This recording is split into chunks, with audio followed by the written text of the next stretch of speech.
नमस्कार, मैं हूँ संजय शर्मा, आप देख रहे हैं 4 पीएम। आज का दिन बड़ा महत्वपूर्ण है मेरे लिए और आप सबके लिए भी।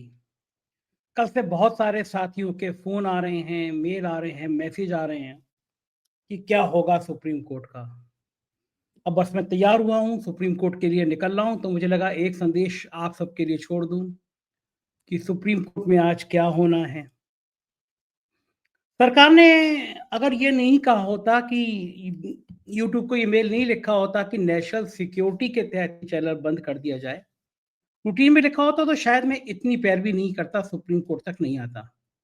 मैं सोचता चलो कोई बात नहीं, हम लोग मैं लेटर भेजते रहेंगे, लेटर का जवाब आता रहेगा, किसी ना किसी दिन खुल जाएगा, महीने 2 महीने में खुल जाएगा। हम लोग 4 पीएम यूपी पर काम करते रहते, बाकी राज्यों के चैनल हैं उस पे काम करते रहते। लेकिन मुझे खराब ये लगा कि सरकार ने लिखा कि नेशनल सिक्योरिटी के तहत ये चैनल बंद कर दिया जाए। तो मेरे ज़हन में भी ये आया कि मैं बचपन से देश को बहुत प्यार करता हूँ। ये देश के लिए जो पॉजिटिव बातें होती हैं वो मैं करता रहता हूँ। मैं यही तो कहता हूँ कि देश में एकता, देश में अखंडता ज़रूरी है। मैं हमेशा ये कहता हूँ कि पाकिस्तान और उसकी एजेंसी आईएसआई चाहती है कि भारत में हिंदू-मुसलमान के बीच में दूरी बनती रहे।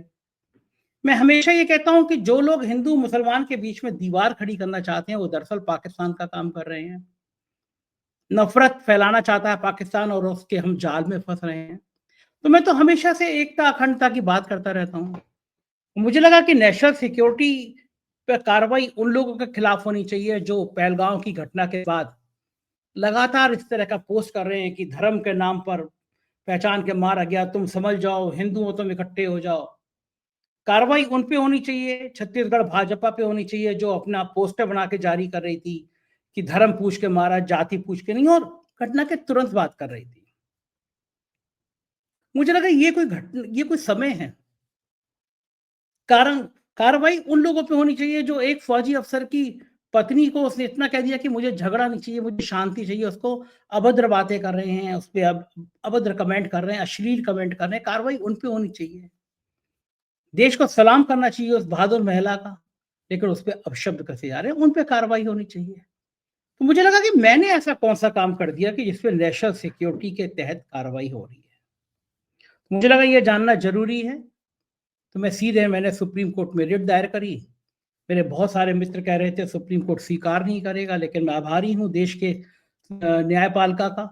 मुझे बड़ा भरोसा है संविधान पर और न्यायपालिका पर, इसलिए मैंने सीधे सुप्रीम कोर्ट में रिट दायर करी। मेरे एडवोकेट मोहम्मद हैदर, मोहम्मद तला और कपिल सिब्बल साहब, इन सबका मैं आभारी हूँ कि जिन्होंने बहुत समय दिया, बहुत मेहनत की और सुप्रीम कोर्ट ने अंततः वो रिट स्वीकार कर ली।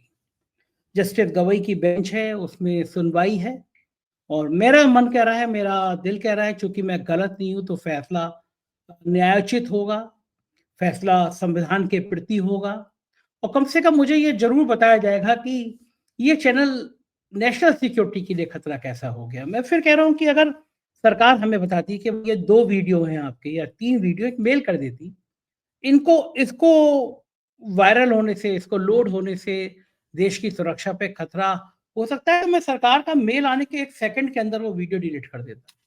कोई भी चीज़ देश से बड़ी नहीं है, ना मैं, ना मेरा परिवार, ना समाज, देश सबसे पहले है।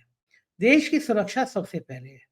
लेकिन देश की सुरक्षा का मतलब ये नहीं है कि हम कुछ भी किसी पर भी आरोप लगा देंगे। उन लोगों पे आरोप लगा देंगे जो देश को आपसे ज़्यादा प्यार करते हैं। और किसी से सवाल पूछना देश का विरोध नहीं है। अगर सवाल नहीं पूछेंगे तो ये लापरवाहियाँ बार-बार होंगी। दोषी वो लोग हैं जो सिस्टम में सवाल नहीं पूछते, जो सुबह उठते हैं, व्हाट्सएप फैक्ट्री खोलते हैं, 4 नफ़रत के पोस्ट एक दूसरे को भेज देते हैं और मामला खत्म कर लेते हैं। समाज के दोषी वो लोग हैं जो इस देश में नफ़रत फैला रहे हैं। आप सोचिए, खुशहाली के इंडेक्स में हम पाकिस्तान से भी नीचे हैं। मतलब पाकिस्तान के लोग हमसे ज़्यादा खुश हैं, नंगा भूखा देश, इस पे खाने के पैसे नहीं हैं, वो हमसे ज़्यादा खुश हैं। कारण ये क्या है, उनका दिमाग तेजाब में नहीं बढ़ता, उनके यहाँ कोई, मुझे लगता है सुबह-सुबह ये फैक्ट्री नहीं खुल जाती व्हाट्सएप की नफ़रत की फैक्ट्री की, मुसलमानों ने ये कर दिया, हिंदुओं ने ये कर दिया, ये नफ़रत की जो भाषा इस समाज में ज़हर भर दिया गया है, मेरे ख्याल से वो नहीं होता, तभी वो लोग खुश हैं। मैं हमेशा कहता हूँ कि अगर आपको ज़िंदगी में ये नापना है कि भगवान आपसे खुश है नहीं, अल्लाह आपसे खुश है नहीं, तो एक ही पैमाना है कि आप देखिए आप दिन भर में कितना खुश रहते हैं, कितना शांत रहते हैं। मैं ईश्वर का लाख-लाख धन्यवाद देता हूँ कि इतने दिन हो गए, मेरे पास 1% भी मेरे दिमाग में तनाव नहीं आया। मैं सीख गया हूँ इन चीज़ों को कि जो आपके हाथ में जो चीज़ें नहीं है, उन पे विलाप क्या करना। हाँ, ये बात ज़रूर है कि लगता है मुझे अपनी टीम जब मेरी दुखी होती है, तो मुझे परेशानी होती है क्योंकि मुझसे ज़्यादा मेरी टीम ने मेहनत करी है। दिन-रात बच्चे मेहनत करते हैं, ल जूझते हैं, लड़ते हैं, काम करते हैं और सालों की साधना मेरी भी है। मैंने कहा था ना कि मैंने 3 साल से एक भी दिन छुट्टी नहीं ली। तो सोचिए जो 3 साल से एक भी दिन छुट्टी ना लेके लगातार वीडियो बना रहा है जिसके लगभग 74 लाख सब्सक्राइबर हो गए हैं। एवरेज हर महीने 15 करोड़ व्यू आ रहे हैं, उसको आप सीधा एक लेटर 4 लाइन का लेटर लिख दें कि साहब नेशनल सिक्योरिटी के लिए खतरा है और यूट्यूब को भी पता नहीं क्या पॉलिसी है। यूट्यूब को पूछना चाहिए कि ये वीडियो जो है सरकार ने भेजा है, आपका इसमें क्या कहना है? मुझे नहीं पता कि वीडियो बताया है या नहीं बताया, सिर्फ 4 लाइन की चिट्ठी भेज दी कि नेशनल सिक्योरिटी के लिए खतरा और यूट्यूब ने बंद कर दिया। यूट्यूब भी हमारा पार्टनर है, हम जितना पैसा यूट्यूब से कमाते हैं, उससे दुगना यूट्यूब भी हमसे कमाता है। तो ऐसा नहीं है कि यूट्यूब हमें एहसान कर रहा है, यूट्यूब पे भी पैसा आ रहा है, हमारे ज़रिए आ रहा है। हमारे जैसे लाखों करोड़ों कंटेंट जो बनाते हैं, उनके ज़रिए यूट्यूब पे आ रहा है। अब इस तरह अगर आप सरकार के दबाव में रहेंगे कि सरकार किसी भी उस चैनल को जो आपसे सवाल पूछ रहा है, उसको आप ब्लॉक कर देंगे, तो कैसे काम चलेगा? कपिल सिब्बल जी ने मुझसे इंटरव्यू किया और मेरे जीवन का सौभाग्य का क्षण था। मैंने कपिल जी से कहा कि मैं मोदी सरकार को धन्यवाद अदा करना चाहूँगा कि अगर ये चैनल बंद नहीं होता, तो मैं कभी सोच नहीं सकता कि आप जैसा शख्स मेरा इंटरव्यू कर सकता है। पूरी दुनिया के अंदर ये प्रतिबंध जो लगाया, पूरी दुनिया के अंदर वायरल हुआ। बहुत सीनियर जर्नलिस्ट हैं, उन्होंने मुझे कल बताया कि अमेरिका के मीडिया ग्रुप जो है, उसमें चर्चा हो रही थी कि भारत इस मुकाम पर आ गया कि एक यूट्यूब चैनल जो सबसे ज़्यादा देखा जाता था, उस पर प्रतिबंध लगा दिया गया। अब बताइए दुनिया भर में क्या इमेज हो रही है हमारी। प्रेस फ्रीडम के जो नतीजे आए, उसमें हम 164 या 165 में ऐसे लगभग इतना नीचे खड़े हुए हैं।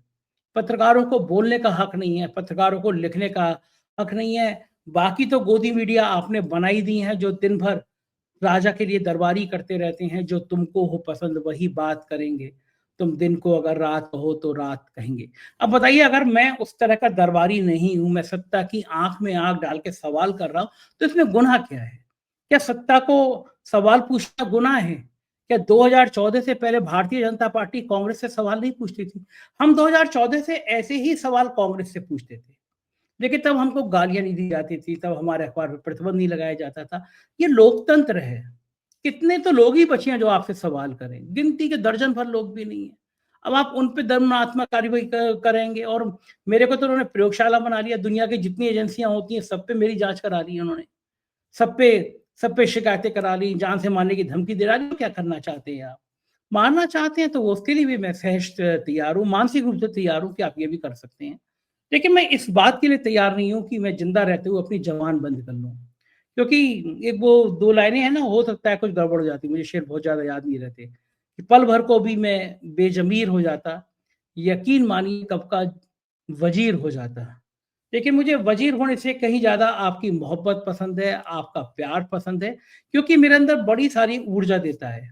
इस प्रतिबंध के बाद मैं सच कह रहा हूँ कि मैं 20-25 करोड़ खर्च कर लेता, तब भी मुझे इतनी प्रसिद्धि नहीं मिलती जितनी इस प्रतिबंध के बाद लगी है। देश का शायद ही कोई बड़ा यूट्यूबर हो, जिसने मेरे इस प्रतिबंध पे वीडियो ना बनाए हों।